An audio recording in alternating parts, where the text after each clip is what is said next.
ನಾನು ರೀಲ್ಸ್ ಅಲ್ಲಿ ನೋಡ್ಕೊಂಡು ಹೆಂಗಿರುತ್ತೋ ಏನೋ ಅನ್ಕೊಂಡ್ ಬಂದೆ. ಬಟ್ ಟೇಸ್ಟ್ ಅಂತೂ ಸೂಪರ್ ಆಗಿದೆ ಸರ್. ಇದೆ ಮಿಡಲ್ ಕ್ಲಾಸ್ ಫ್ಯಾಮಿಲಿಗೆ ವರ್ತ್ ಅಂತ ಹೇಳ್ಬೋದು. ಬೇರೆ ಕಡೆ ತಗೊಂಡ್ರೆ 250-300 ಆಗುತ್ತೆ, ಬಟ್ ಇಲ್ಲಿ 99 ಕೊಡ್ತಿದ್ದಾರೆ. ಇವ್ರು ಹೇಳಿದ್ದು ನೀವು ನೋಡ್ತಾ ಇರೋದು ಎರಡು ಸತ್ಯ. ಬೆಂಗಳೂರಿನ ರಾಜರಾಜೇಶ್ವರಿ ನಗರ ಭರ್ಜರಿ ಬಾಡೋಟ ಈ ಒಂದು ಹೋಟೆಲ್ನಲ್ಲಿ ಬಿರಿಯಾನಿ, ಚಿಕನ್ ಫ್ರೈ, ಕಬಾಬು, ಕಾಲ್ ಸೂಪು, ಇಡ್ಲಿ, ಸಲಾಡ್ ಇಷ್ಟೆಲ್ಲವನ್ನು ಕೂಡ ಬೆಳಗಿನ ತಿಂಡಿಯಾಗಿ ಬರೀ 99 ರೂಪಾಯಿ ಕೊಡ್ತಿದ್ದಾರೆ. ಜನ ಅಂತೂ ಸಿಕ್ಕಾಬಟ್ಟೆ ಜನ ಬರ್ತಾರೆ. ಇದನ್ನ ನಾವು ಹೊರಗಡೆ ತಿಂದು ಅಂದ್ರೆ 250 ರೂಪಾಯಿ 300 ರೂಪಾಯಿ ಆಗೋದಂತೂ ಸತ್ಯ.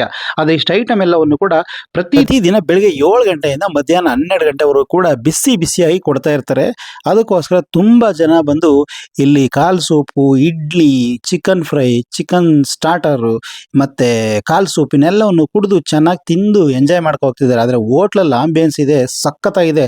ನಾವು ಕೂಡ ತಿಂದ್ವಿ, ಹಂಗೆ ಒಂದು ಸೂಪು ಕೂಡ ಕುಡಿದ್ವಿ, ಸಖತ್ ಟೇಸ್ಟ್ ಆಗಿತ್ತು, ಒಳ್ಳೆ ಮೈಲ್ಡ್ ಆಗಿತ್ತು. ಬೇರೆ ಕಡೆ ಹೋದ್ರೆ 200-300 ರೂಪಾಯಿ ಆಗುತ್ತೆ, ಇಲ್ಲಿ 99 ರೂಪಾಯಿಗೆ ಸಿಗ್ತದೆ. ಹೋಗಿ